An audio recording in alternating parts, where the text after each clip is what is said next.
अच्छा तो हम चलते हैं फिर कब मिलोगे जब तुम कहोगे.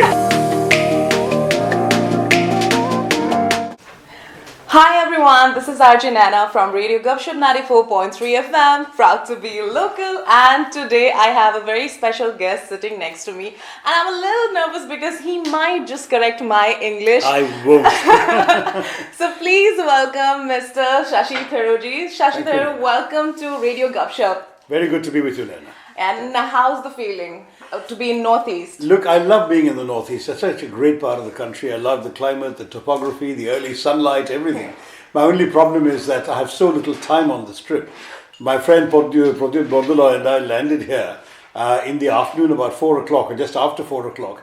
And I'm leaving this morning. So literally have not seen much on this trip. But I've been here before, and I do like Guwahati very much, and the Northeast generally. Yeah, and there's so much to explore here. The cuisine, the nature, everything. But did you try the cuisine? No, I really wanted to try two things in particular. Okay. Because I'm vegetarian. One is piti and the other is khar. Yes, I'm told they're very good for health. Yeah. And my stomach is constantly giving me problems. I would have loved to try them. But unfortunately, on this occasion, we just came very late, grabbed a bite in the TV studio, and didn't have a chance to have a proper meal. So Pradyut has promised me he will invite me to his home one day and I'll try these dishes. Make sure you take me along with you. Okay. So what according to you sets you apart from the other party for presidential candidates? Well, you know, I have a specific agenda, which is the agenda of reform and change. I am the candidate of change in this party because I believe that business as usual will not take us very far. We are the major opposition party in the country. We have a storied history going back 137 years. But today, sadly, some of our own leaders have left us in the last couple of years, losing faith in the way we are going. I think we need to revive a sense of ownership and energy within the party. And the way to do that is by empowering the workers, giving greater decentralization of authority in the party. And I've got a very detailed manifesto with 10 points, including getting youth more involved, getting women more involved, trying to broaden the base of the party and to increase discussion and consultation within it. So all of these things together, I believe, are the need of the hour. If the Congress Party voters agree with me, then of course I'll have a chance to see if I can truly rejuvenate the party in this way. That's my message. Well, all the best in that. So, sir, we've seen a lot of politicians not having that much of fashion sense, and we don't blame them. But you have a very subtle way of fashion, and we totally dig into your fashion. What is your fashion mantra, or do you have a stylist with you? No, I don't have a stylist. Most of my kurtas are off the rack. Look, frankly, even in my college days, those who remember me from my student days at St. Stephen's will remember how fond I was of just wearing kurtas. And then I spent a lifetime working at the United Nations, 29 years, where I had to be in a suit every day. Okay. Well, I remember wearing a lovely silk cream kurta to work one day, and my boss said, "Who do you think you are, a surgeon?" He thought it was a surgeon's smock. So I said, okay, I better stick to the conventional attire. And I got tired of wearing suits and ties. So when I came back to India, I said, no more ties, no more suits. I'm going to simply enjoy wearing my kurtas all the time.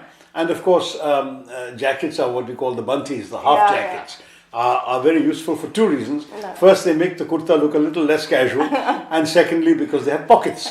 So I wear jackets. And though I do have quite a collection of both the jackets and they're all mainly off the shelf. Very few are made by designers or fancy outlets. There are a handful that have been designed, which I wear on, special grand social occasions, weddings, things like that. But most of the time when I go to Parliament, I'm dressed in a regular kurta, usually Fab India or something off the shelf, and a regular half jacket. The one revolution I brought in was I insisted on wearing my pants rather than pajamas. First of all, I found pajamas a bit sloppy, but secondly, I found that, again, pants very useful because you can carry your wallet and your Kleenex and your... Again, pockets. Pockets. I'm a big fan of pockets. Yeah. So since we're from Radio Gupshup and radio is all about music, so what kind of music do you listen to? What's your genre like? You know, I grew up in India in the 60s and early 70s, and as a result, like many people, I always think the music of my era is the greatest, so the Hindi Bollywood songs of that period, I can still remember, even songs I haven't heard in 30, 40 years. If I hear two lines, it'll come back to me. So I'm very fond of that. That's my period. And there's a whole range of songs from about mid-60s to mid-70s, which really resonate with me. And if I ever hear anything of them popping up on the radio or something in the car when my driver is listening, I'll suddenly tune into that myself. So that's my favorite. But I'm actually quite eclectic. I enjoy many aspects of Western classical, light classical. I'm not into very heavy, but I enjoy much of Beethoven's work. Mozart is a great favorite. And then, I don't mind, but I'm not knowledgeable about jazz. I can listen to jazz without feeling bothered, but I don't really claim to know much about the difference between Miles Davis and Robbie Coltrane or whatever. But the truth again is that as far as music is concerned, if it sounds good, I'm cool. I have no particularly strong dislikes or likes. It just has to be soothing to the ear.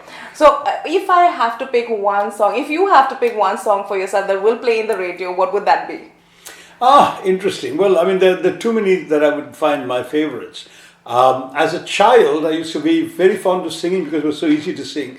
A Kishore Kumar number called Ye Sham Mastani. Wow. So that, and since Sham comes early by the rest of India standards in the Northeast, you could play that.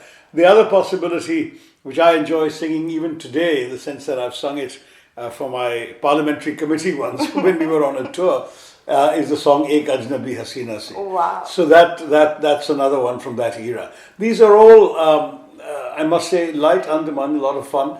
And to listen to some of the songs of Jawani Diwani, the original film in 1971, are great. And there's